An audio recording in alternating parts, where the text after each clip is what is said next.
Yep, that's me. You're probably wondering how I ended up in this situation.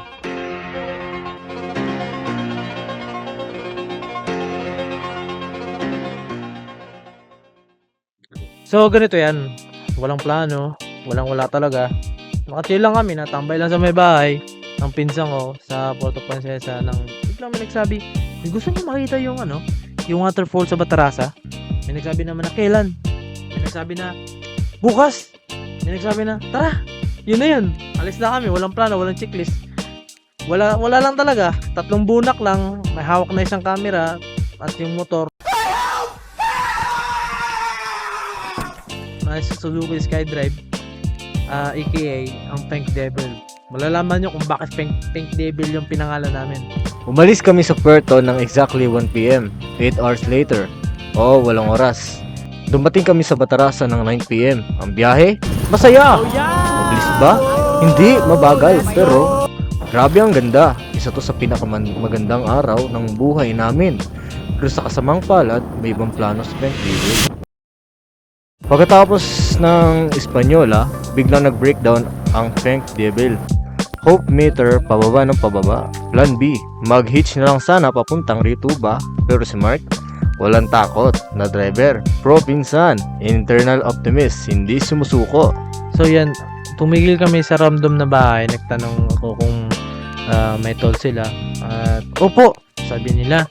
Binigyan nila yung 8mm pero may kulang eh. Meron na kaming 8mm at meron na kaming 17mm. Nice para sa main nut yung 17. Pero walang 32.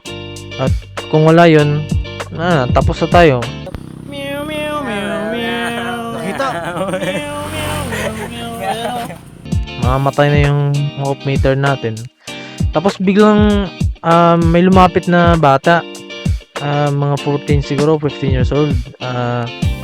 Nagtanong ako sa kanya kung may toll siya. Sabi niya wala eh. Pero may kilala ako.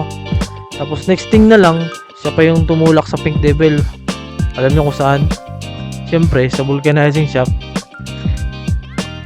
Ay, nga pala, yung bahay na hinintuan namin, vulcanizing shop din pala yun. At ang owner, habang nag-aayos siya ng gulong ng iba, tinanong namin kung may 32mm siya na socket wrench.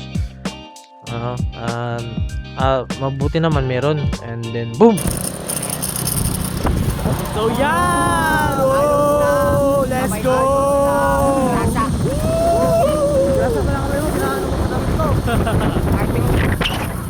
Buhay na ulit si Pink Devil.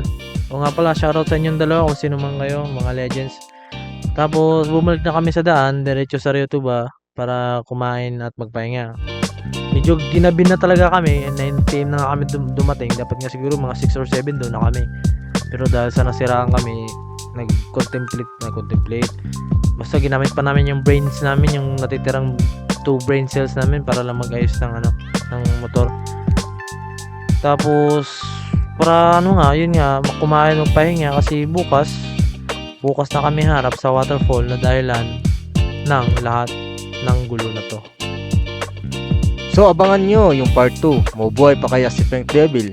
Smash like, i-drop nyo yung pinaka-crazy nyong road trip fail sa comment at tandaan, laging magdala ng tools o mag-friend kayo ng mga vulcanizers. Ingat!